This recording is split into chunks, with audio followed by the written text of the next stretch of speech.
el libro Conexiones y Dimensiones Humanas del Espacio Urbano, que es un libro que, ¿no sé?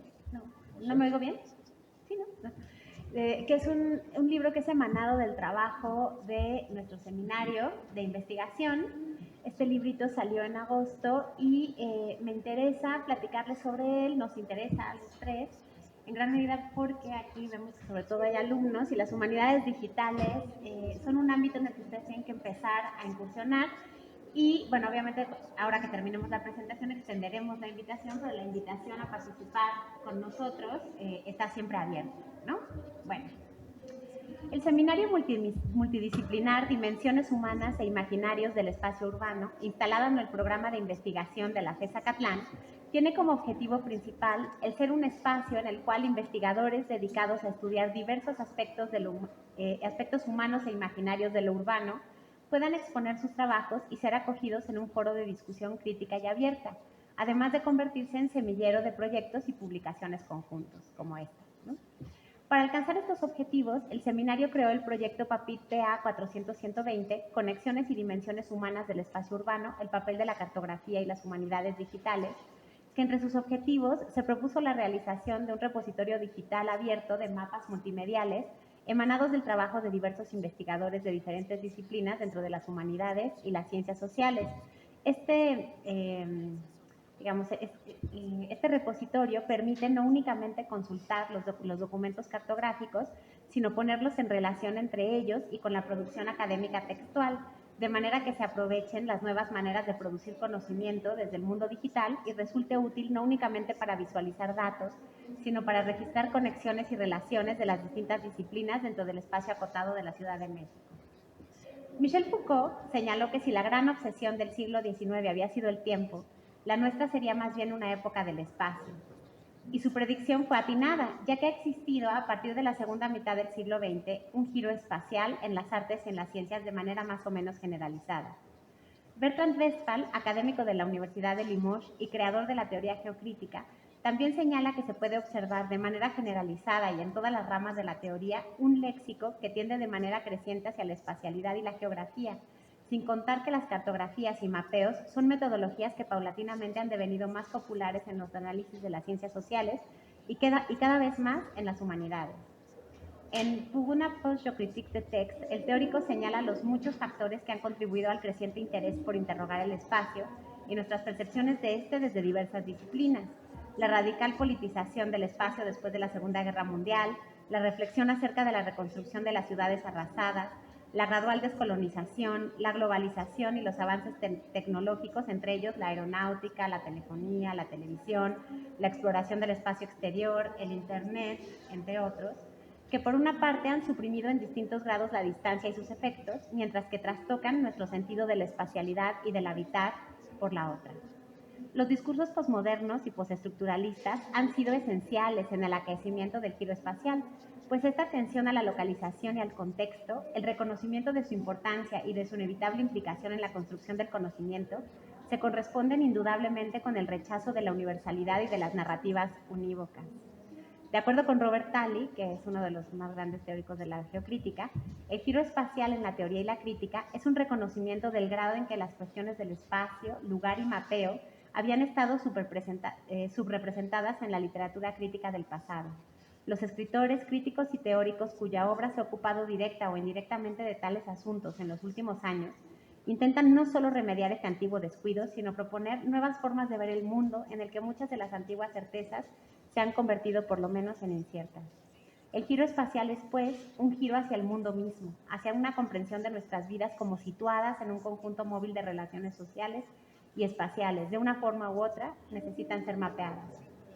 Y si esta serie de eventos en la historia de las ideas ha localizado las consideraciones espaciales en el centro del pensamiento, por otro lado, el avance de la tecnología y la creación del universo digital han generado una nueva serie de herramientas metodológicas y de pensamiento que desde hace aproximadamente una década han redefinido las preguntas y las comunidades de investigación y sus límites, ampliando la sinergia académica y creando productos globales colaborativos que han cristalizado dentro del ámbito de las humanidades en lo que se conoce como humanidades digitales y e-research.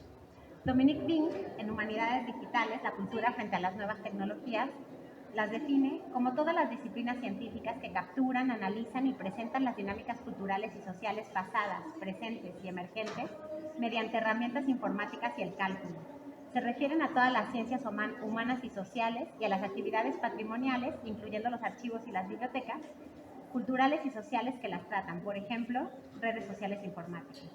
Forman un espacio interdisciplinario que reúne ciencias sociales y tecnologías de la información en la investigación y desarrollo de nuevas herramientas. Se trata entonces de un conjunto de prácticas que incorporan las diferentes culturas digitales a la creación y a la investigación y se caracterizan por una fuerte interdisciplinariedad y por la necesidad de socializar el conocimiento proporcionando fuentes, recursos y licencias abiertas, entre otras cosas. Como dicta The Digital Humanities Manifesto, estas disciplinas poseen una base utópica debido a una genealogía asociada a las contraculturas y ciberculturas de los años 60 y 70. Por esta razón promueven valores como el acceso abierto, la expansión sin fin, la universidad, el museo, el archivo, la biblioteca sin paredes, la democratización de la cultura y el conocimiento. Las humanidades digitales no buscan partir de cero, sino incorporar los conocimientos, habilidades y paradigmas de cada disciplina a un entorno digital que pueda serles útil y relacionarlas con otras disciplinas y horizontes de investigación. Hoy en día existen muchos tipos de herramientas producidas por las humanidades digitales, archivos de digitalización de textos, obras de arte y patrimonio cultural, científico y técnico en general, sistemas de lexicometría, sistemas de mapeo e información geográfica, minería de datos, archivos orales, etc., así como una rica variedad de comunidades investigativas con diversos intereses, prácticas y objetivos cohesionadas por ellas. Las humanidades digitales, como puede apreciarse, van más allá de la simple aplicación y uso de las tecnologías y los sistemas digitales. Las define la búsqueda de nuevos modelos interpretativos y de paradigmas disruptivos en nuestra comprensión de la cultura y del mundo. No proponen la realización de los mismos procesos analógicos con la asistencia tecnológica, sino la complementación de estos procesos con herramientas que contribuyan a pensar el mundo de manera diferente a través de las especificidades que definen el mundo digital y el pensamiento computacional, a la vez que se presentan, aunque con su respectiva problemática, como una herramienta de apertura cultural. Aquí voy a hacer una brevísima pausa nada más para decir esto, ¿no? O sea, básicamente las humanidades digitales lo que pretenden cuando están hechas bien, porque a veces, hay gente que dice que es humanidades digitales, en parte sí, pero cuando solamente, pues no sé, se utiliza el medio digital para hacer algo que podría hacerse en el medio analógico, no se está aprovechando el medio digital, ¿no? Entonces la idea es aprender a pensar, a hacer que el medio digital contribuya al pensamiento, ¿no? Y en gran medida esto se nos van a explicar después, pero esto es lo que esta plataforma intenta hacer, ¿no? Por otro lado, sí me interesa, pues bueno, compartirles cuáles son algunas de los límites de las humanidades digitales, ¿no? O sea, son maravillosas, tienden a abrir el conocimiento, a otorgarlo de forma gratuita, a expandirlo, a hacer bibliotecas sin paredes, etcétera, pero obviamente sí están supeditadas al presupuesto y el presupuesto está supeditado a muchas cosas, ¿no? Entonces, bueno, digamos que dentro de las humanidades tienen este tipo de desventajas, ¿no? Bueno, y nada más ya les voy a hablar un poquito de la cartografía como herramienta de las humanidades, porque son mapas. O sea, un poco hablamos sobre el giro espacial, pero ¿por qué estamos haciendo mapas? ¿No? ¿Y para qué sirven? La cartografía como herramienta de las humanidades y las posibilidades de la cartografía digital para representar las hiperciudades contemporáneas. La cartografía es uno de los mecanismos más eficaces que poseemos para darle sentido al mundo. Desde siempre, los mapas han dado cuenta de nuestra manera de percibir, de concebir y de habitar el territorio. En este sentido, la relación entre la cartografía y las humanidades resulta más que evidente, ya que un mapa representa no únicamente el esquema de un espacio determinado, sino que delata ya una orientación geográfica, pero también filosófica, un contexto cultural y lingüístico y una capacidad imaginativa. El mapa da una dimensión visual al pensamiento y permite establecer relaciones. Sin embargo, los espacios vividos o experimentados, y mucho más todavía los diversos espacios urbanos contemporáneos, han tendido a complejizarse tanto en su realidad concreta como en las percepciones que albergamos de ellos. Por lo tanto, el mapa analógico ha perdido parte de su eficacia. Si esta metodología cartográfica se corresponde con el espacio y la ciudad en el sentido clásico, la cartografía digital, inherentemente multimedial, tiene más relación con las hiperciudades que habitamos hoy en día. El prefijo hiper, como sabemos, denota abundancia, multiplicidad, saturación, proliferación, heterogeneidad. El hipertexto se desdobla en distintas dimensiones desde el texto. Las hiperciudades, si seguimos este hilo de pensamiento, son más que el espacio físico de las urbes y su extensión. más que sus millones de habitantes. Se trata de los textos, medios, ramificaciones y diálogos que contienen. Una hiperciudad es una ciudad real, cargada con redes de información que no solo catalizan el presente, sino que se extiendan hacia el pasado y el futuro posible, ¿no? Este concepto de hiperciudad es de Presner, Shepard y Kawano, ¿no? El nuevo mapa necesita visibilizar la mayor cantidad posible de aspectos del espacio en su dinamicidad, sus capas de tiempo, su ambigüedad y su multiplicidad. Al proceso de realizar estas cartografías múltiples, Presner, Shepard y Kawano lo conocen como mapeo grueso, término que se refiere a recolectar, agregar y visualizar cada vez más capas de datos localizados o específicamente geográficos, encarnando dinámicas históricas a través de una multiplicidad de narrativas sobrepuestas, fuentes y prácticas representacionales. El mapa grueso es entonces necesariamente cultural, por lo tanto en él se presenta como una necesidad el conectar las investigaciones en el campo de las humanidades con la interdisciplinariedad, es decir, ser capaces de brincar en el mismo mapa de una disciplina a otra según el aspecto de la hiperciudad al que se esté apuntando y sus respectivas relaciones con el resto. Y también ser capaz de moverse entre la palabra, la imagen, el sonido, etc. Se vuelve necesario el soporte digital, que es naturalmente interdisciplinar, multimedial y activamente relacional. En esta multiplicidad y movilidad de temas y soportes, también es necesario flexibilizar la búsqueda de conocimiento y, más que hacia una verdad fija e inamovible, dirigirse hacia el juego intertextual y hacia un conocimiento expansible y editable. Todos estos son objetivos de la plataforma que presentamos y, desde luego, pues el libro que también fija el trabajo que hemos hecho con esa plataforma. La capital mexicana es una hiperciudad por excelencia. Posee una nutrida tradición literaria y un abundante corpus cronístico que alimentan, junto con otras fuentes arqueológicas, estadísticas, artísticas, de archivo, entre otras, sus dimensiones humanas e imaginarias. Cartografiar esta vorágine en su totalidad es una empresa evidentemente imposible. Y sin embargo, la extensibilidad, la movilidad y la relacionabilidad del mapa digital lo acercan a producir una verdad estudiable y flexible, más real. La Ciudad de México demanda una nueva metodología. Así, se trabajó desde la hipótesis de que la hiperciudad puede ser visualizada y abordada más eficientemente desde la perspectiva de las humanidades digitales, en específico con el uso de cartografías multimediales que incluyen texto, imágenes e hipertextos, ampliables, manejables y susceptibles a visualizarse en capas que permitan establecer relaciones entre ellas. El estudio de estos mapas nos permite crear nuevas metodologías interdisciplinarias que nos ayudan a observar las múltiples realidades que se viven en el espacio urbano, en este caso específico, la Ciudad de México. Bueno, ya va a seguir el doctor Rodrigo Tirado platicándoles un poco de cómo funciona la plataforma. Muchas gracias. Bueno, precisamente como la doctora les decía, digamos, esto no es una página de internet, eso es algo muy importante que hay que dimensionar, ¿verdad? Sino es verdaderamente, para empezar, es una plataforma y por otro lado esa plataforma genera investigación que estamos presentando el día de hoy, ¿me entienden? Esa es la presentación del libro, es un libro que fue generado a partir de toda esta metodología, ¿no? Y toda esta infraestructura. Bueno, y pues me complace mucho presentarles, hablarles más o menos de la plataforma, ¿no? Esta plataforma se llama Dimensiones Humanas del Espacio Urbano, la pueden ver ahí, todo el mundo ve, ¿verdad? ¿Cómo? Ay, perdón. Perdón el error, es que tenemos dos. Ok, aquí está. Gracias por decírmelo. Espérame un segundo. Claro, para mí era súper normal. Aquí está. Eso. Perdóneme. Un error. Freud diría mucho de eso, ¿verdad? Pero bueno, se llama Dimensiones Humanas del Espacio Urbano. ¿Qué hago? Ah, lo acerco. Perfecto.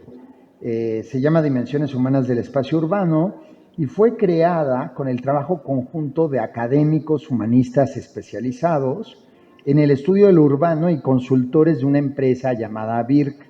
Ojo, la parte infraestructural, pues no la creamos nosotros, ¿verdad? Sino subcontratamos una empresa que fue creando la plataforma a partir de los parámetros que le fueron requiriendo los investigadores, ¿vale? Los miembros del equipo asignado de esta empresa fueron seleccionados cuidadosamente entre los consultores especialistas en creatividad, estrategia, diseño de interfaces gráficas, desarrollo de tecnología y visualización de información. Se realizó el diseño y desarrollo de una plataforma responsiva, desktop, tablet y smartphone. Ojo, se puede acceder también por smartphone, vamos por teléfono, tiene su propia versión para eso, con base en WordPress, PHP, me voy a poner un poco técnico, HTML5, CSS3, que es de código abierto. ¿Qué significa eso? Además, es una plataforma abierta, no es nada más para miembros o gente de ese estilo, sino simple y sencillamente podemos nosotros acceder a la plataforma desde cualquier lugar del planeta, siendo cualquier usuario del mundo. O sea, es conocimiento abierto al mundo, ¿verdad? Especialmente concebida para alojar notas integradas por texto, audio, video, imágenes, documentos y desde luego mapas de la Ciudad de México, con base en Google Maps. ¿Qué significa eso de base Google Maps? O sea que los mapas que vamos a ver ahorita están traídos de Google Maps. O sea, la interfaz es amigable en ese sentido, ¿verdad? Bueno, la plataforma, como acabo de decir, es amigable y es administrada por personal sin conocimientos técnicos ni especializados. O sea, alumnos de la división y alumnos y académicos de la División de Humanidades de la FES Acatlán, realizando su servicio social dentro del subprograma de formación y asistencia de a las tareas de investigación, ¿vale? El sitio contiene las siguientes secciones. Bueno, yo les había hecho un PowerPoint, pero bueno, se las puedo mostrar así, ¿no? Es más fácil. La primera sección, ¿no? El inicio, aquí lo tienen. Ustedes pueden verlo. Este es el inicio. Si bajamos, tiene, por ejemplo, aquí las características principales, que es un repositorio digital abierto, cómo funciona la herramienta digital y por qué esto es una nueva metodología, ¿verdad? Aquí, por ejemplo, hay mapas y recorridos destacados, los mapas a los que hemos entrado últimamente, vamos, en los últimos, aparecen ahí y en esta parte de abajo pueden ver, por ejemplo, cuáles son pues, los enlaces de interés, ¿no? Dónde nos pueden contactar y pues acerca de la herramienta, ¿vale? Bueno, en ese sentido, el inicio se trata simplemente de una pantalla principal desde donde puede comenzar a navegarse en la plataforma. Por otro lado, aquí vamos a ver, yo les voy a presentar la plataforma, entonces, miren, tenemos el acerca de, ¿verdad? Y el acerca de es una sección en donde se habla del Seminario de Investigación Multidisciplinar, Dimensiones Humanas e Imaginarios del Espacio Urbano. Eso es importante porque es el seminario a partir del cual fue generado todo ese proyecto de investigación que se concreta en la plataforma y uno de los productos de la plataforma es el libro que estamos presentando el día de hoy, ¿verdad? Precisamente. Por otro lado, tienen aquí una pestañita que es mapas y aquí ya empieza a ponerse sabrosa la cosa. A ver, aquí están los mapas. ¿Qué es lo que sucede? Esos mapas... digamos, en este apartado se tienen almacenados los mapas de cada uno de los investigadores participantes como unidades cerradas. Cada uno de ellos consta de una serie de puntos marcados en la Ciudad de México, acompañados de su respectiva información teórica y elementos multimedia. Se trata de mapas cohesionados por hilos narrativos y teóricos, que cuentan una historia sobre los puntos de la urbe que los conforman. Es decir, cada mapa es en sí mismo un trabajo académico parangonable a un artículo multimedia. Además, cada punto que integra la cartografía posee su propia información y conforma una unidad legible, sin contar con que posee una serie de etiquetas temáticas que hacen que sea posible relacionarlo con otros puntos, o más bien con otros mapas dentro de la plataforma, dentro de la herramienta. De esta forma puede consultarse la cartografía completa y navegar a través de ella en cada uno de los puntos de manera individual o relacionados temáticamente con los puntos de otros mapas, como se verá más adelante, ¿vale? Sí, miren, la mejor manera de conocer este tipo de cosas, ustedes son la mayor parte de la generación Z y saben mejor que yo que soy millennial, pero millennial, vamos, o sea, ya sabemos que es Internet.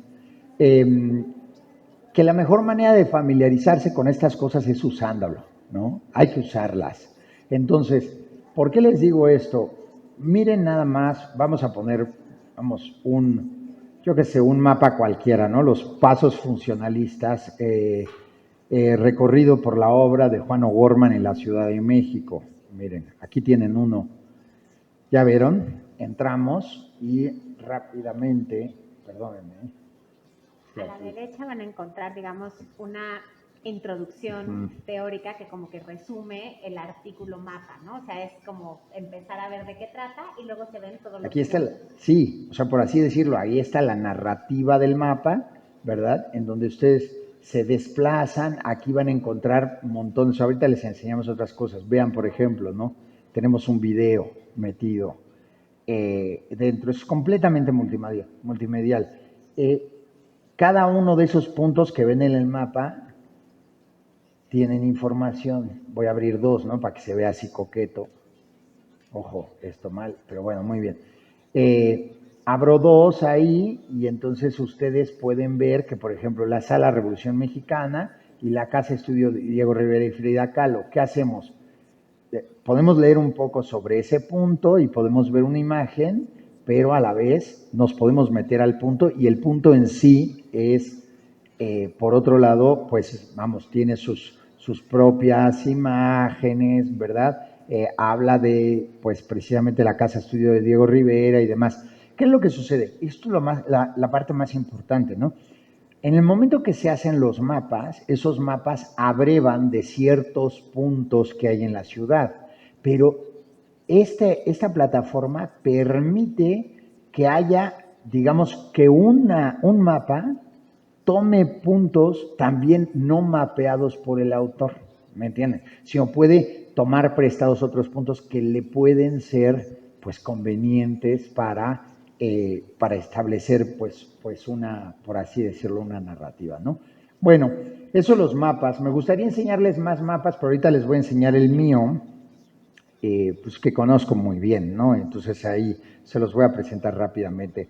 Por otro lado, hay un apartado, este apartado está precisamente en construcción y hay que ponernos, digamos, a ello. Hay un apartado que se llama recorridos. Ese apartado almacena cartografías que sugieren un orden determinado de vista de puntos. ¿Qué quiere decir eso? Imagínense, ahorita estamos en el centro de la Ciudad de México, tenemos, digamos, yo qué sé, ¿no? La Ciudad de México de Hernán Cortés, ya verán que yo presentaré eso ahorita. ¿Qué es lo que pasa? El recorrido lo que te sugiere es un orden de visita a esos mismos puntos, lo que permite, digamos, saca, desde mi punto de vista, saca precisamente digamos, la herramienta virtual que tenemos o multimedia de la plataforma al mundo real, ¿verdad? O sea, toca el mundo real, entonces empiezas, puedes por medio de esos recorridos, pues sugerir, ¿no? Bueno, si quieres seguir los pasos de O'Gorman, pues te vas a tal lugar, te subes en no sé qué, te bajas en tal metro, le caminas por aquí, ves tal cosa y mientras tanto piensas en esto y lo otro, ¿me entienden? Entonces tú mismo, pues vas conociendo el mundo guiándote a través de la plataforma. Por otro lado, la herramienta. Esta sección aloja quizás la mayor aportación de la plataforma, ya que cuenta con un buscador de ejes temáticos, de forma que quien investiga puede visualizar todos... Ah, sí, perdónenme. Esta es la plataforma, perdónenme, qué bueno, digo, la herramienta. La herramienta de investigación. Sí, esta es la herramienta de investigación que, como podrán ver, contiene los puntos, vean aquí, ¿no? Por ejemplo, en este punto hay 86 puntos. O sea, contiene los puntos de absolutamente todos los mapas. Todos los mapas. Y ahí te permite relacionarlos por temas. Y entonces, por ejemplo, pues no sé, si buscas prostitución, no sé qué. Claro. te dará los puntos literarios, filosóficos, históricos, sociológicos, y entonces te permite generar nueva información. Miren, vean la cantidad de elementos que tenemos, ¿no? O sea, tenemos elementos por tema, por tipo de lugar, por ejemplo. Esto en el caso de los que trabajan, de aquellas y aquellos que trabajan literatura, pues especialmente, imagínense, ¿no? Chapultepec o Ciudad o Colonia Narvarte, Coyoacán, ¿no? Me salto, fábrica, funeraria, galería, o sea, y entonces esas son cualidades de los puntos que pueden tener puntos, por ejemplo, yo que soy historiador, igual que la doctora Crespo, bueno, pues nosotros, por ejemplo, a lo mejor tenemos puntos mapeados con gasolinera o funeraria, ¿no? Y entonces, de cierta manera, pues pueden empezar a hacer, es una herramienta de trabajo, sin duda, ¿no? Muy bien. Bueno, y por último, ¿no? Les mostraba la herramienta y ahora voy a ir a mostrarles pues un poquito, ¿no? Interactuar con la herramienta y ya les enseño mi propio mapa y le cedo la palabra a la doctora Crespo. ¿Les parece? Bueno, pues aquí viene lo muy divertido, ¿no? Tenemos muchísimos puntos mapeados. ¿Qué es lo que podemos hacer? Por ejemplo, en esta parte de tipo de punto, pues tenemos algunos puntos ya asociados. Por ejemplo, miren, arqueología, estos son puntos míos, miren. Podemos ir ahí, ampliar, espérenme, porque es aquí en el centro de la Ciudad de México, ampliamos y entonces nos van a empezar a aparecer los puntitos de arqueología, ¿no? Estos puntitos, pues, nos pueden hablar de, por ejemplo, pues la calle Jesús María número 112, lo que se encontró fueron excavaciones arqueológicas muy puntuales, ¿verdad? O, por ejemplo, creo que es artículo 123, ¿no? Lo que nos llevaría a, por ejemplo, ahí hay un error mío, perdónenme, pero bueno, nos muestra, ¿no? Directamente digamos, la descripción del punto, qué fue encontrado, en qué niveles, etcétera, etcétera, ¿no? Vamos, voy a mostrarles mi mapa y a partir de eso trabajamos un poquitito, 2 minutitos y listo. A ver, déjenme ver si está mi mapa. Sí, cómo no. Aquí está. El problema de los límites entre la ciudad castellana y los barrios de indios en el siglo XVI, un enfoque desde las humanidades digitales. ¿Qué es lo que sucede? Vamos dentro y miren aquí tienen el mapa y este mapa, espérenme que me tengo que acercar, nada más me acerco, suficiente. Aquí tenemos, ¿verdad? Este mapa ya tienes preseleccionados esos puntos que son fundamentales para entender la narrativa. Es un artículo académico en realidad, nada más que multimedia y eso está muy chido, ya van a ver por qué. Miren nada más, por ejemplo, podemos abrir, ahí tienen, ¿no? El posible límite norte de la ciudad castellana y, por ejemplo, el límite poniente, ¿no? Aquí, ¿qué es lo que tenemos? En la página principal, digamos, en el mapa, pues se establece la narrativa. Ya verán que soy una persona que habla mucho, entonces vean nada más la cantidad de cosas, ¿no? Fotografías de la Ciudad de México, podemos ver cartografías antiguas, ¿no? Ese es el mapa de Uppsala de 1555. Aquí, por ejemplo, muchos más elementos vamos mostrando y quiero llegar al final porque vean lo que les voy a enseñar. Aquí es todo un artículo académico, ¿no? Y cuando llegamos al final, vean nada más. Tenemos un recorrido en la Ciudad de México por los límites que nosotros estamos mencionando, pero es un recorrido actual. Miren, espérenme, le adelanto porque dura 8 minutos, pero vean nada más, ¿no? O sea, vas caminando en 4K, una maravilla de grabación, y vas viendo los comercios, los puestos, la calle. Entonces, esto nos acerca al mundo, vamos, el mundo real, a la teoría, ¿no? Directamente. Última cosa, vean, por ejemplo, un puntito, ¿no? A la hora que abrimos un puntito, ya, a pesar de que estamos hablando de la ciudad castellana del siglo XVI, ¿verdad? Pues el límite, perdónenme, pero es eje central. Y entonces eje central, pues tampoco, o sea, lo del siglo XVI lo traemos, ¿no? Al día de hoy, y vean precisamente cómo se ve ese mismo límite, ¿no? Y cómo se articula, y pues viene toda la información. Espero no haberme extendido demasiado. Muchas gracias, muchas gracias.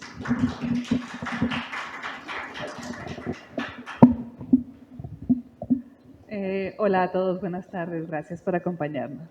Yo les voy a hablar del libro que venimos a presentar el día de hoy, Conexiones y Dimensiones del Espacio Urbano, ¿no? El libro surge precisamente del trabajo que hicimos en la plataforma.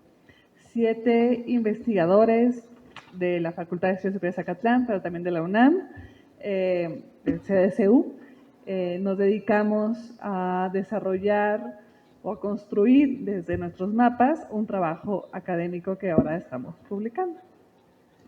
Desde mi punto de vista, el desarrollo de esta herramienta digital nos permitió construir y desarrollar una metodología interdisciplinar y digital para el análisis urbanístico del espacio urbano. Es decir, hemos creado una herramienta que permite leer y releer la ciudad en distintas capas de análisis, que permite sobreponerlas y volverlas a leer como desde distintas disciplinas y desde diversas pues, calidades de investigación de las humanidades, ¿no? Desde la perspectiva histórica, la experiencia de investigación del espacio geográfico es esencial para dimensionar los procesos históricos en los que se desenvuelven nuestros sujetos de investigación. Es decir, es difícil pensar la historia sin pensar en el espacio en el que se desarrolla la vida cotidiana o los acontecimientos que se desenvuelven en nuestra propia investigación, ¿no? Pero lo que casi no hacemos como investigadores es mapear esa experiencia urbana. Lo que casi no hacemos es buscar cómo organizaban sus vidas en el espacio, ¿no?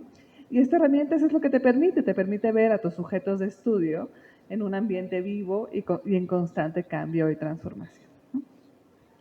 Desde mi punto de vista, el libro se puede dividir en 3 ejes que vinculan los artículos. El primero es un eje que trabaja, digamos, la Ciudad de México desde el catolicismo. Ahí me encuentro yo con mi trabajo sobre la Organización de Mujeres Católicas, y se encuentra también no sé si ella sea doctora, pero vamos a decir que sí, Guadalupe de Salazar Aguilar. Ella estaba estudiando su doctorado en estudios latinoamericanos. En mi caso, yo realicé un mapeo de una organización de mujeres católicas en la Ciudad de México que trabajaron en la asistencia social durante los años de la Revolución, desde 1912 hasta 1920, ¿no? Ellas, ¿a qué se dedicaron? Pues bueno, a promover la labor del catolicismo social y de la democracia cristiana a lo largo de la Ciudad de México, ¿no? Ellas surgen en 1912 durante la presidencia de Madero, con la intención de promover la apertura democrática que surge en ese periodo y que busca también el catolicismo crear un partido católico nacional, ¿no? Entonces su interés es promover el catolicismo, el Partido Católico Nacional, pero también actividades de asistencia y de caridad, ¿no? Entonces yo me dediqué a ir mapeando cuáles eran los espacios donde ellas realizaban sus actividades de manera cotidiana, ¿no?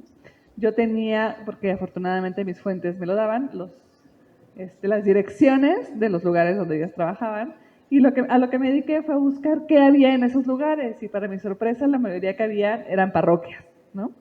Entonces, desde ahí, este trabajo a lo que me llevó fue a revisar cómo los espacios y los templos parroquiales se vuelven también espacios politizados y se vuelven también espacios de desarrollo de la vida cotidiana, y que no solamente se dedican al culto, sino que allá adentro existen varias actividades que van más allá, ¿no?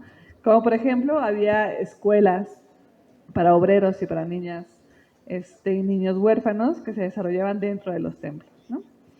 Y parte de la intención era ver la dinámica de estas mujeres que empiezan trabajando en los templos, pero luego la propia dinámica revolucionaria las saca de los templos, ¿no? Y las hace llevar a sus actividades a sus propias casas, pero también las hace crear espacios específicos para la asistencia pública, ¿no? Por ejemplo, crean un comedor en la colonia La Romita, que está al lado de la Roma, pero es una zona marginal, donde alimentaban a la población más pobre de la ciudad. Pensemos que en esa época la ciudad entra en crisis alimentaria, porque pues los zapatistas cierran la frontera del sur y los villistas cierran la frontera del norte, entonces la ciudad se quedó sin alimentos, ¿no? Entonces ellas, desde la caridad, pues buscaban alimentar a la población, ¿no? Y un poquito la intención es ir ubicando cuáles son esos espacios de acción, ¿no? Desde mi propia experiencia de investigación, elaborar una cartografía de estas dimensiones ayuda a promover la historicidad, es decir, ayuda a otorgar dinamismo a los procesos históricos y permite mirar a los sujetos desde un análisis referencial. Y al ser digitalizado adquiere dimensiones innovadoras, lo cual permite vincular nuestras investigaciones con la historia social, la cotidianidad y también con nuestro presente, ¿no? Porque al final son espacios que muchas veces siguen vivos. Mi trabajo, desde mi perspectiva, se vincula con el trabajo de Gloria de Salazar Aguilar. Ella trabaja a un canónico, José Manuel Gallegos Rocaful, quien es un exiliado republicano español y antifascista, que llega a la Ciudad de México a finales de los años 30, y lo que hace esta autora es ubicar los espacios donde este canónico realizó sus acciones de cristianización, ¿no? Entonces es muy interesante porque podemos ver dos experiencias de dos organizaciones católicas, de dos grupos de católicos con distintas intenciones moverse en la misma ciudad, ¿no? Y moverse también en distintos espacios de la ciudad, es decir, mientras unas se enfocaron en el centro histórico, porque era lo que era la Ciudad de México, ya con la llegada y con la vida de José Manuel Gallegos podemos observar una transformación del espacio urbano y también de la actividad del catolicismo humanista que él impulsaba, ¿no? Entonces, el análisis espacial nos permite ubicar los patrones, los cambios culturales y relacionar también las acciones políticas y las zonas de poder y de acción de los grupos que se mueven alrededor de la ciudad y que tal vez no los conocemos ni sabemos cómo se mueven hasta que los podemos observar en el mapa y los podemos ubicar desde ahí, ¿no?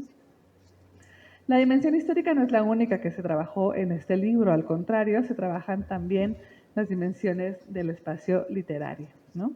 Ahí tenemos 4 trabajos, pero me gustaría hablarles de 3 que desde mi perspectiva están más interrelacionados. El trabajo de la doctora Elisa de Viase, el trabajo de la doctora Brenda Morales y de Eduardo Antonio Pérez Torres. Elisa y Brenda, ambas estudiaron literatura. Una se dedica al análisis de la poesía y la otra al análisis de una novela. La doctora Elisa analiza la poesía de Octavio Paz y hace la labor de preguntarse cómo podemos pensar el poema desde la narrativa urbana, ¿no? Si pensamos que Octavio Paz tiene una serie de poemas donde ubica ciertas zonas de la ciudad donde él se movía y donde él construía parte de su propia narrativa, ¿de qué manera podemos recuperar esta narrativa y la podemos visualizar frente a la propia experiencia de este personaje y a la propia experiencia literaria de él mismo, ¿no?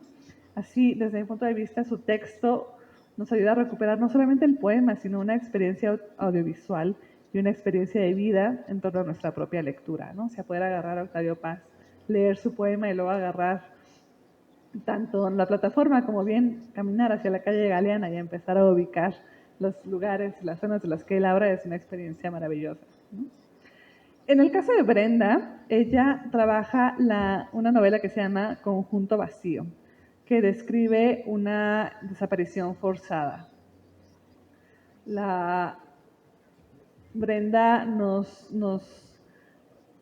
traza una serie de lugares que van marcando la experiencia de vida de la narradora de la novela, ¿no? La narradora de la novela es una niña cuya madre, que era exiliada argentina, desaparece, dejándola a ella y a su hermano solos, ¿no? Entonces, la novela va ubicando alrededor de 10 lugares donde la narradora expone su propia experiencia de vida y expone las condiciones en las que ella se mueve por la ciudad con este vacío que carga en el alma y en su propio recorrido y en la que mira y ubica el espacio urbano, ¿no? Entonces, ella desde ahí está haciendo una narración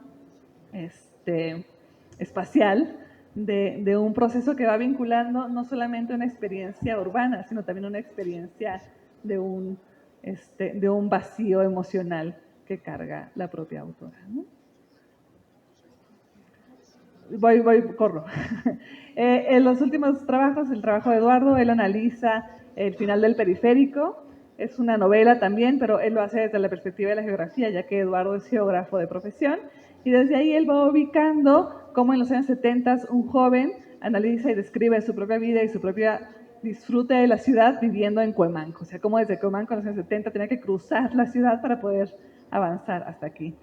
Estos tres textos, desde mi punto de vista, confluyen en ubicar los espacios geográficos para dimensionar las capacidades humanas de enfrentarse a un espacio en constante transformación, pero también que busca dimensionar cómo se habita, cómo se transita, cómo se mantiene conciencia y cómo se mantiene y se construye una identidad frente al espacio en el que te desenvuelves, ¿no?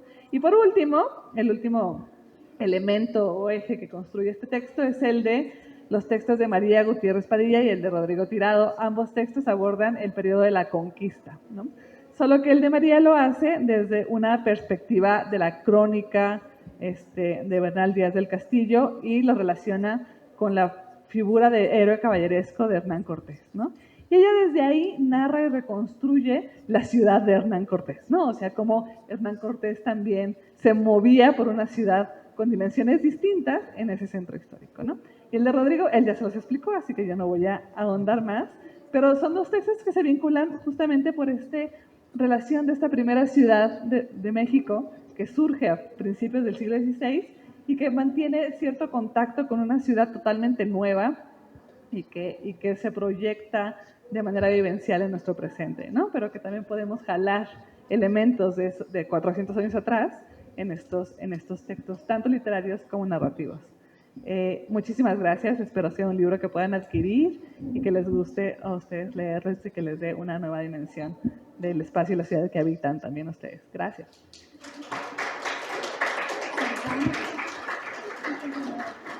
Ay, lo siento mucho, yo pensé que 45 minutos eran suficientes, pero no son. Entonces, pues nos quedan como nada, 3 minutos.